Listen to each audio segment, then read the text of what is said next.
Welcome to a half hour of MINDWEBS, short stories from the worlds of speculative fiction.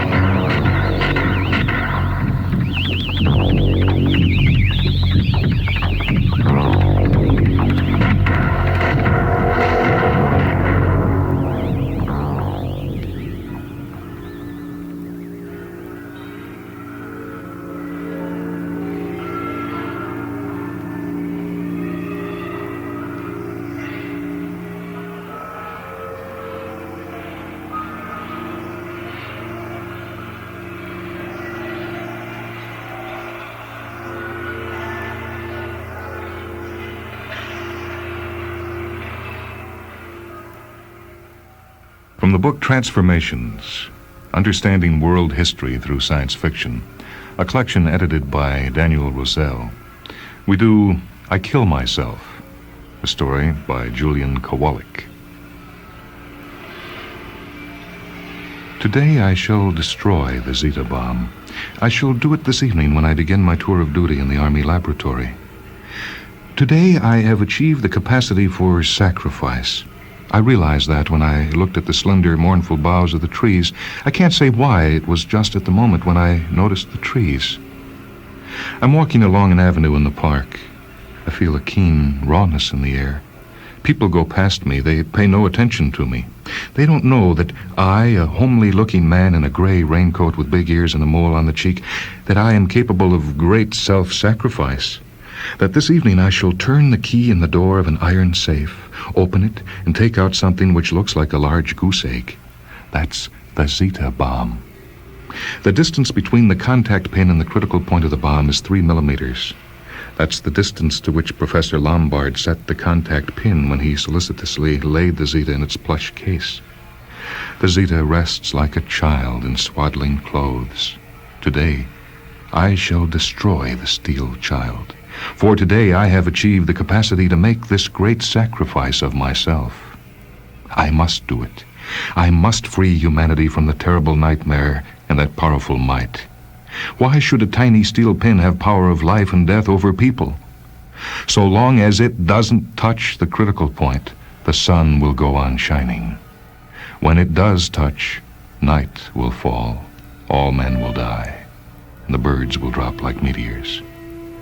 By the force of its explosion, the Zeta bomb exceeds the most powerful hydrogen bomb 1 billion times.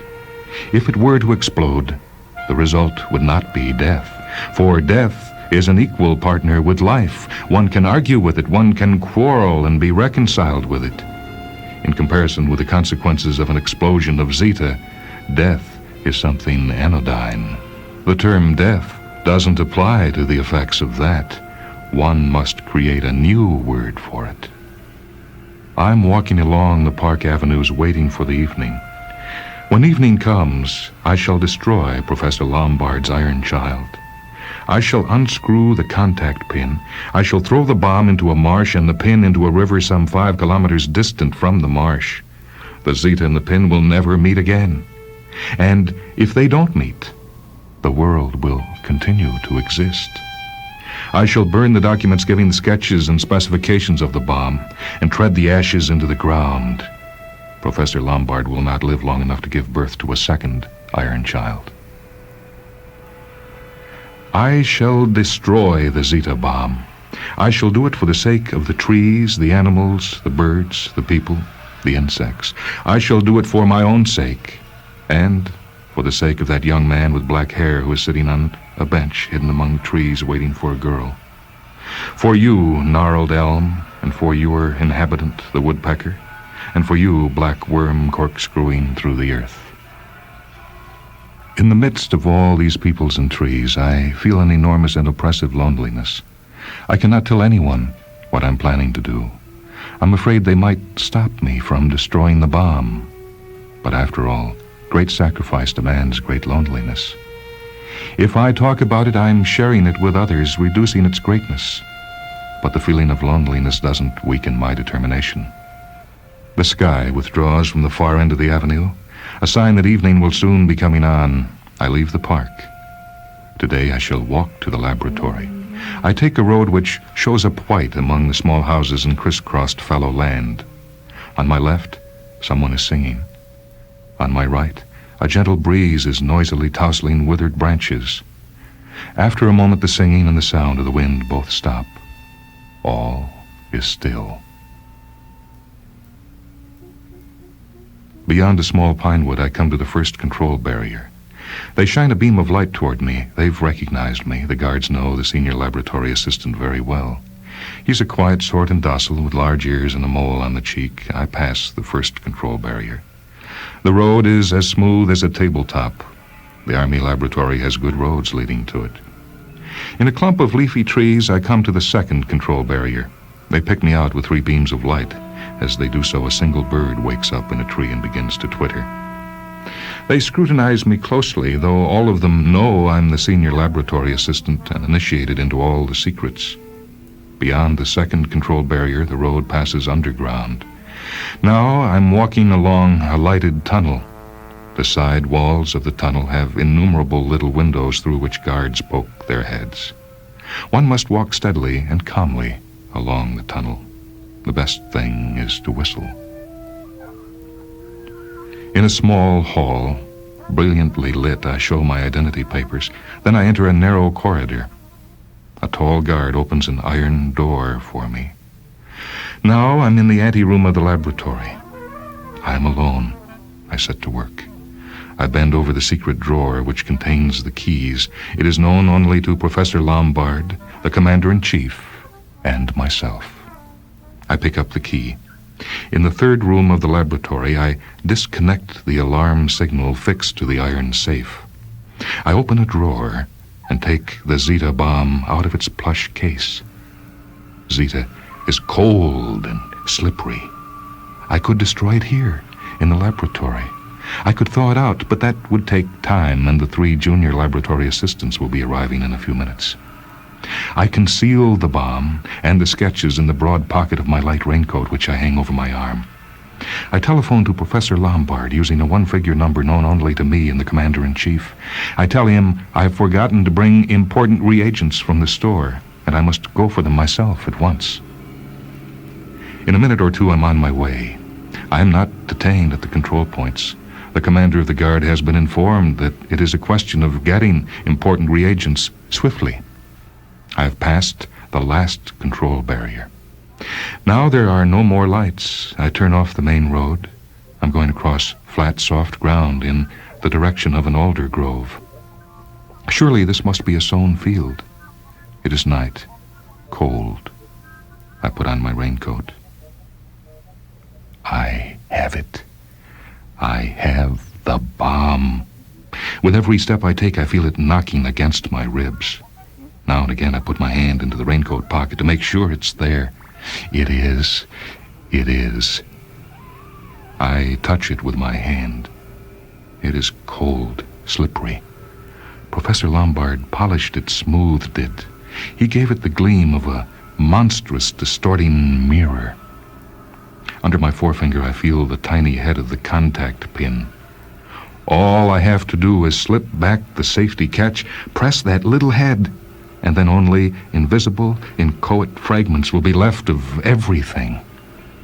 However, the words visible and invisible wouldn't have any meaning whatever then. But that will never happen. Quite soon now, I shall throw the Zeta bomb into the marsh.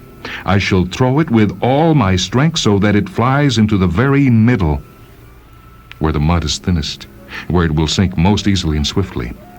I shall throw the contact pin into the river. Who will ever find a pin only a little thicker than a needle? And then I must go into hiding.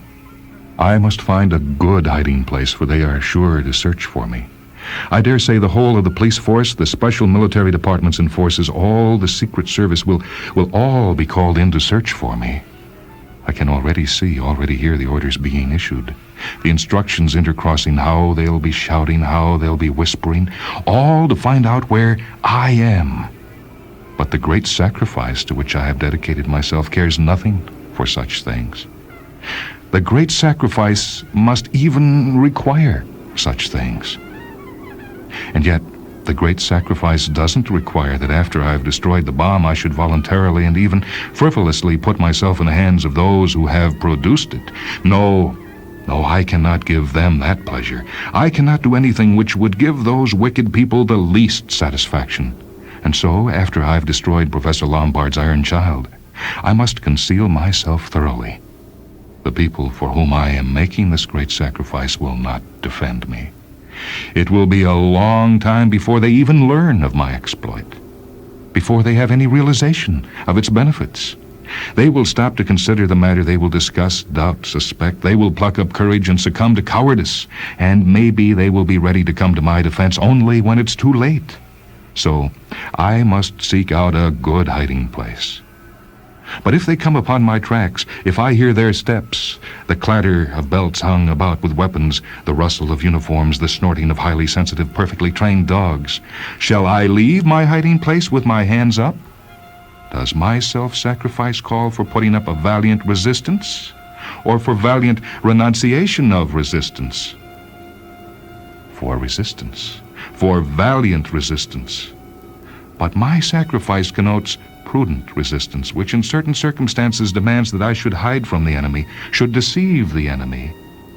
So I shall not go out to meet the police with my hands up. Rather, the moment they see me, I shall spring at the throat of the nearest policeman. If I had a revolver, I could kill several before I died. If I had a machine gun, I could mow down several dozen from my hiding place. The ground over which I'm now walking is no longer even and soft. It's hard and crowded with little tussocks, so it must be quite close to the alder grove. I think I see a dark patch in front. Yes, that surely is the alder grove. The marsh lies just beyond it. I'm coming across more and more of those little tussocks. My steps are inevitably becoming broken and short. At times my feet slip farther down than I expect. Then my body is subjected to an involuntary jolt. Then Zeta strikes more violently against my ribs. It reminds me more insistently of its presence. I swiftly thrust my hand into my raincoat pocket. It's there. It's there. It's not so cold now as it was. It's rather warmer. Its shape also isn't so ugly. But it's a monster threatening something which cannot be called death or silence or by any word from a modern dictionary. It's a tiny, sleeping monster. The dark patch grows blacker. Now the alder grove is very close. All around is still. Now I can hear the gentle murmur of the trees. I am in the alder grove. I'm walking along a narrow path. The trees surround me with a friendly air. They're whispering something to me. The Zeta bomb must be destroyed so that the alders can live. Beyond the alder grove, the ground grows soft again. But it's not the softness of a sown field. It's the springy softness of India rubber. I'm conscious of the marsh. I can hear it. It too has its voice.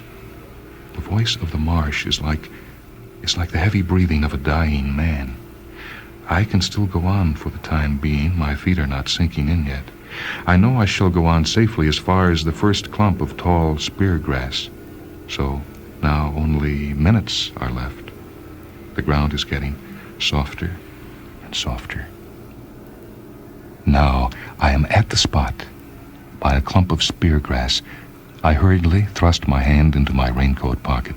The bomb is warm. I hold its warm, smooth metal a long time in my palm. Then I cautiously take Zeta out of my pocket. Now it is lying on my palm. And so, in a moment, that will be happening. In a moment, the world will be freed from multitudinous death. But the world knows nothing about it. The world is quiet, indifferent, and sluggish. Is it possible that such a great deed can be accomplished in such great silence? I put the thumb and forefinger of my right hand on the safety catch. But just as I do so, I hear a loud rustling. I seize the safety catch between my fingers and release it. I'm being pursued. No, it's only the wind running over the reeds. But if it were indeed a pursuit, if dogs picking up my trail began to bark at the edge of the marsh, if the first policeman were to put in an appearance, after all, I could threaten them with a bomb. I could shout to them. I could say, "Halt, I've got the Zeta bomb in my hand, with the safety catch released. The contact pin is 1 millimeter away from the critical point. If you advance a single step, I shall press the pin. And don't try shooting at me, for if I fall, the bomb will be given a violent jolt and it will explode. You'll perish." But I wouldn't be the only one to perish. And not only would they perish, millions of innocent people would perish. Such reasoning is not worthy of a man who has decided to sacrifice himself. And yet the police will not move one step if I threaten them with the bomb. They're cowards. So nothing will happen to the world. My courage, which should accompany my sacrifice, will not suffer either, for I shall threaten the police, not because they're afraid, but because they're in the service of those who produce the bomb, those I hate. So that threat and that hatred should be included in the program of sacrifice. I cling to this thought. I consider it fine and pure, for I can hold the makers of the Zeta bomb and their assistants under threat. I can do as I like with them. That's a wise sacrifice. I can command them to march to a hollow between hills and leave them there and starve them. I can send Professor Lombard there and even the Chief of Staff himself. I'm grateful to that rustle in the reeds. It has brought about a judicious change in my thinking. I shan't destroy the Zeta bomb today. Pity I didn't bring the plush box also when I brought it away. I'd have had something in which to keep it. I shall keep Zeta and devote it to the service of the good. I'm astonished that I could ever have forgotten the great significance of the bomb in this kind of service. Blind self-sacrifice made me regard it as only the source of a great evil. Prudence, which I now associate with a desire for sacrifice, makes it possible for me to consider Zeta from various aspects. With Zeta's aid, I can see the world free from Zeta. By using it as a threat, I can order the laboratories in which it was to have serial production to be destroyed. I can render Professor Lombard harmless, and all the experts on the bomb and its guards. I can do this if I screw the contact pin to a distance of 1 millimeter from the critical point. The threat of its explosion will compel them to submit and be absolutely obedient to me. With Zeta in my possession, I can destroy every wicked man. With Zeta, I can do much. I can do almost everything. Why do I say almost? Well, I'm in a position not only to achieve general reforms, but to break into the life of every man on this earth and arbitrarily change it. If I wish, the wealthiest of merchants will hand over his store to me. If I wish, Mrs. Amelia will forsake the husband she loves, will bow to me and go wandering about the world. If I wish, the daughter of the Chief of Staff will present herself naked to me.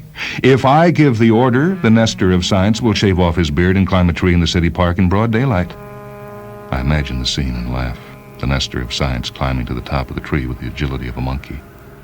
I already see people coming from all over the world and bowing to me and handing me all sorts of articles and titles. One gives me a sumptuous villa at the seaside. Another proposes that I should accept a doctorate of all the sciences. A third humbly explains that kingship is the finest form of government and that I am highly suited to be king, for I have a fine bearing and profound intelligence. Someone tells me I have very handsome ears. I try to cast out these thoughts, for I am to serve the good. I must set about the destruction of evil. That's why I'm keeping Zeta In order to destroy evil, I must divide the people into wicked and good. I can do that. I shall be the supreme judge. But why the future tense? I am the supreme judge. There is no one higher than I. I touch Zeta. I stroke it. How beautiful it has become. How smooth and pleasant it is. How brilliantly it shines. I press Zeta to my heart. I kiss it. What am I saying? What am I doing? But why ask? I'm doing and performing that which ought to be done. All this is included within my enlarged program of human sacrifice. I cannot hesitate. I should be ridiculous if I hesitated. I am Caesar, Napoleon, Alexander the Great. I am the supreme judge. I am God. I surpass God, and I shout, I am God. The trees already know. They bow down to the ground. The human beings don't know it yet. I hurry back to the city by the shortest route. To judgment. I shall judge. All human beings are wicked. They must all be destroyed. I alone am good. I alone am good, for I possess Zeta.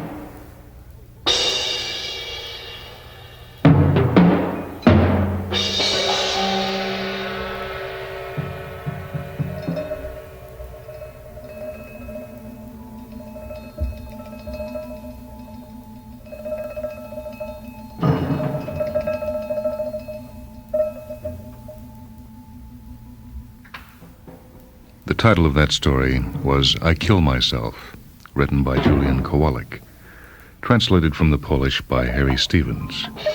It's a story that appears in a collection edited by Daniel Rosell called Transformations, Understanding World History Through Science Fiction. This is Michael Hanson speaking. Technical production for MindWebs by Steve Gordon and Leslie Hilsenhoff. MindWebs comes to you from WHA Radio in Madison, a service of University of Wisconsin Extension.